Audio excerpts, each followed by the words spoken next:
You're beginning to see a lot of products that were offshored moving back to the U.S. There's a whole series of new drivers on the horizon. These drivers will provide, I think, tremendous growth, but their impact hasn't been felt yet. Many citizens have confused a rising Chinese stock market with a healthy one.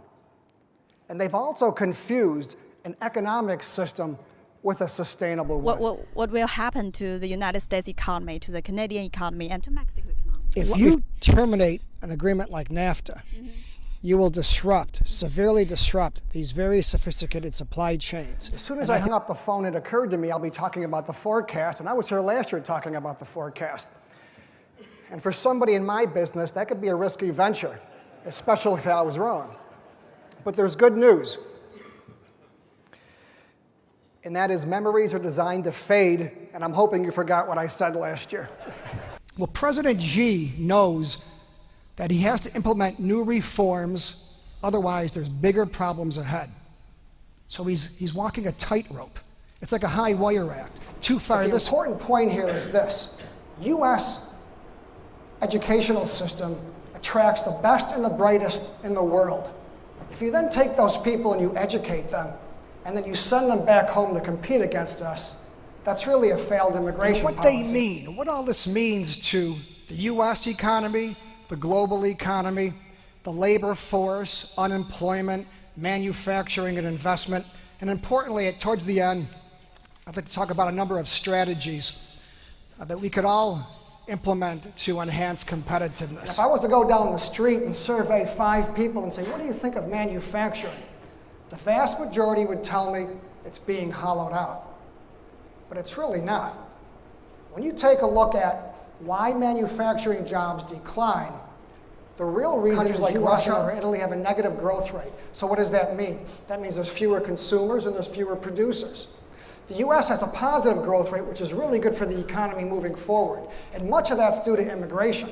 If this is true, politics is the only thing that's still local. Because today, all business is global. Everything is connected. Events that occur on the other side of the globe impact all of us. Even if you think you're isolated from this, you really have to think again. The European Union represents 71% of foreign direct investment into the U.S.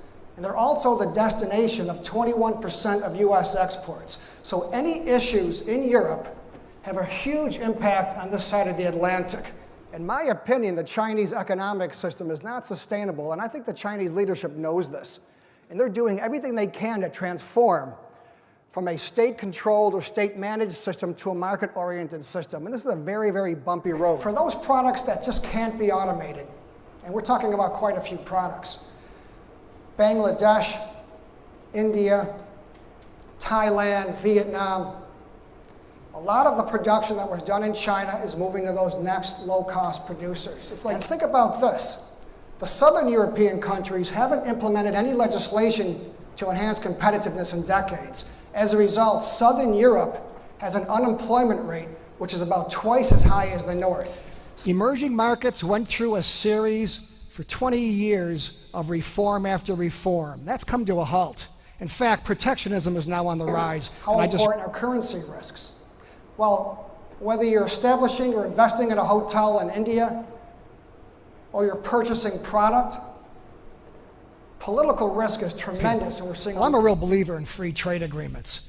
Unfortunately, we only have 14 FTAs involving 20 partners, but there's 300 that exist without U.S. participation. So this puts U.S. companies at a real disadvantage. We really have a secret sauce that I believe will keep the U.S. on top for generations to come.